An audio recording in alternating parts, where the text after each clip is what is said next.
Bismillahirrahmanirrahim. Assalamualaikum warahmatullahi wabarakatuh, madam. We are a group consisting of 4 people, which is me, Megat, Alawiyah and Nikwan, are going to present on Trump's tariff war. We are doing a presentation for International Economics ECON 2361, Section 1, under the semester 1, 2025 and 2026. Moving on to my part, my name is Muhammad Iqbal Rizwan and my magic number is 2021873. So I will be explaining on the short history of economic and tariff war. The scholars identify the Megarian decree of 432 BC as the earliest recorded economic war. The Athenian Empire banned citizens of Megara from accessing its harbour and marketplace. And historians like Hornblower in 2010, he argued that this was the first time a state used economic sanction as a weapon instead of military forces. And the goal was to isolate Megara, but it ultimately triggered Peloponnesian War. So moving on to the next part, the chronology of Trump tariff war. When Donald Trump returned to the White House in January 2025, on February 13, President Trump signed the Reciprocal Trade and Tariff Memorandum. This established a new rule for global commerce. The administration argued that the US has been treated unfairly for too long. Then they decided to do a policy that dictates the US will automatically match foreign tariff dollar for dollar.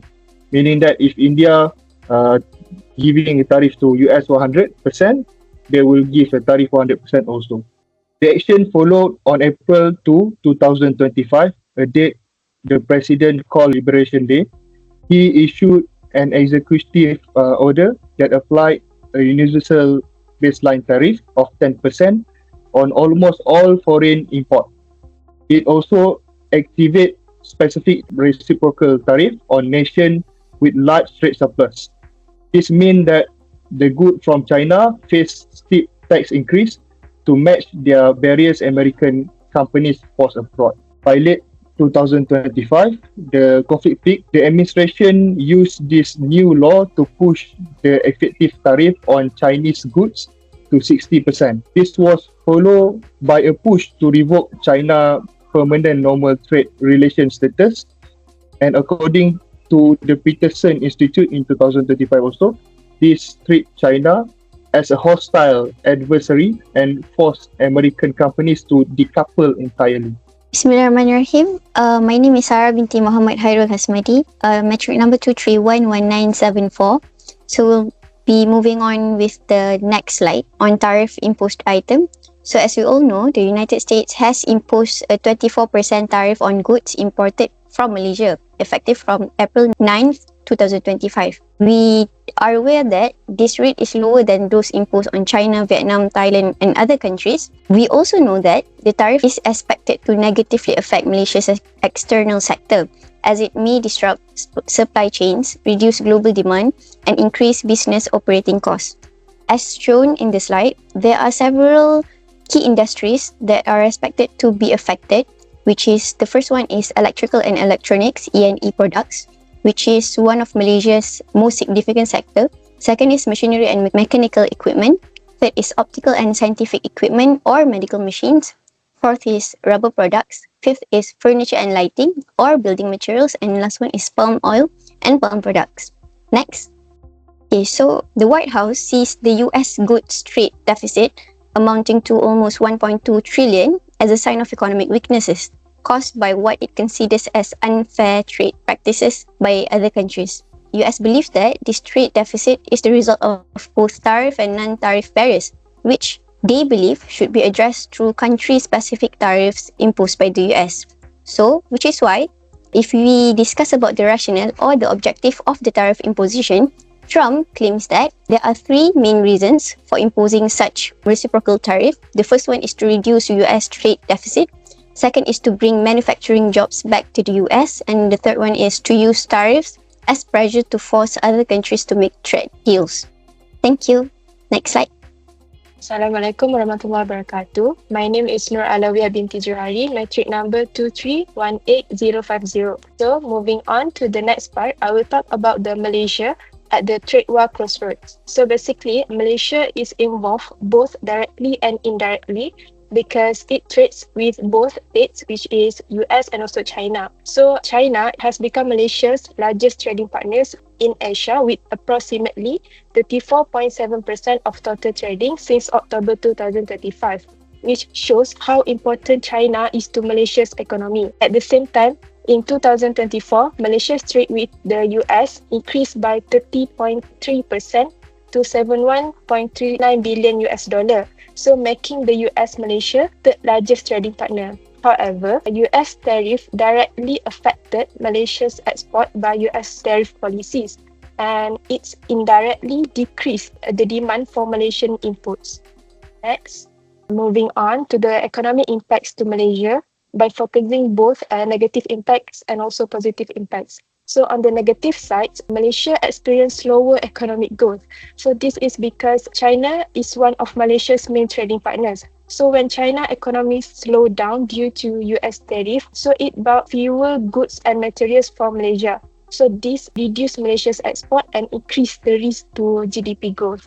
And second negative impact is indirect spillover from China. Because China export less to the US due to this tariff, China factories reduced the productions. So as a result, the demand for Malaysian intermediate inputs used in China manufacturing also declined. And the third negative impact, it creates market uncertainty. So investors become unsure about future trade conditions, which affected the investor confidence. So as a result, the ringgit become more volatile. Despite the negative impact, there is also positive impacts to Malaysia. So on the positive side, Malaysia benefit from higher foreign direct investment through the China Plus One strategy.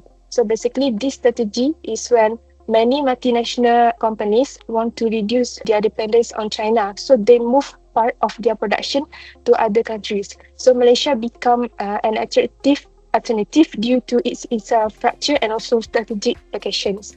In addition, the government can strengthen their trade policies and monitoring through agencies like MITI, which help Malaysia to adapt better global trade disruptions. In the long term, the trade war pushed Malaysia to upgrade its industry and improve the productivity and move forwards. That's all from me. Alright, Bismillahirrahmanirrahim. My name is Mugat Syabin Azwan bin Zulkifli. My metric number is 2212059. So from my part, I will explain more on the economic theories and also the economic application of how tariff impacts the United States and Malaysia. So for the first part, we will look into the tariff revenue, in which the United States has received almost triple time of its tariff revenue since the reciprocal tariff inception during April 2025. From there, US tried to use this tariff revenue in order to recover their 0.5 trillion federal outlays, especially for debt services, which also includes another 3 trillion of trade deficits and 2.8 trillion of federal deficits.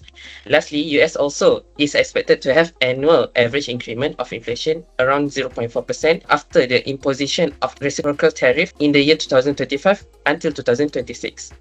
Moving on to the partial equilibrium effects of tariff, we will see that Malaysia's total export to US in 2024 is around 200 billion. And from there, we can see that 25 blanket tariff is being imposed during the early of 2025 on the 9th of April, and then being reduced to 90% after the agreement of reciprocal tariff, which is on the 26th of October in the same year.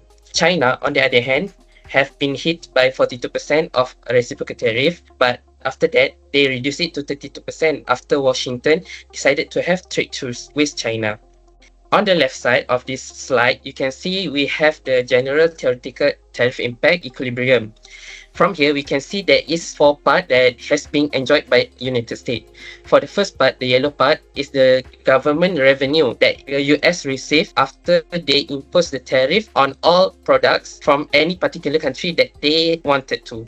And from there, US has managed to increase their domestic production from Q1 to Q3 while reducing the imported consumption from Q2 to Q4, which is tightening the amount of Q3 and Q4. Not only that, after the imposition of the reciprocal tariff, US producers also will gain in some producer surplus, which is amount to the area shaded by the light blue color. Moving on to the next part, on the deeper analysis of Malaysian case, we can see that since Malaysia has some obligation to US in the agreement of reciprocal tariff, such as revise and reduce tariff to US exports, eliminate some quotas and NTBs from US goods, no restriction on certain US exports, and also no value-added tax and digital service tax, and also to inject around 70 billion USD for job-creating investment in US.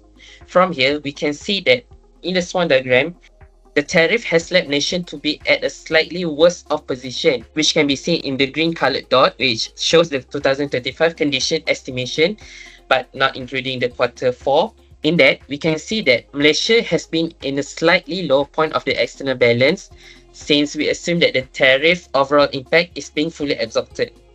And from here, we want to simplify the model by eliminating the assumption of RM appreciation, since it also plays some role. However, since the tug of war between US and China also has led to instability and vulnerability to Malaysia, which we will expect to have some adjustment for the new equilibrium point in the swan diagram, since like what has been mentioned by previous presenters regarding the China plus one policy, the future tariff imposition might have led to Malaysia long-term instability in the global market. Therefore, in the current situation, Malaysia is facing a trade deficit amount 3.1 billion and also a slight skewness on unemployment at 3.01% throughout 2025. In conclusion, we can say that US decision to impose some of reciprocal tariff has led to economic instability in the worldwide scale, which is also including Malaysia. Not only that, it also has invoked some modern day economic war with China. Since Malaysia is a small economy in the global economy, Malaysia has to bear the harsh treatment from the dominating economic power, which is the United States, in which Malaysia has to compromise some of its economic policies like tariffs and non-trade barriers. Not only that, since Malaysia is also being forced to invest some of its money into US market, it also will compromise Malaysia's economic growth and development. Therefore, to maintain our good economic trade policy and also good image in the global market, Malaysia should remain vigilant and try to maintain its pacifist policy, in which it will gain the mutual benefits when it trades with its partner, even though the global economy is volatile and unpredictable. Therefore, thank you.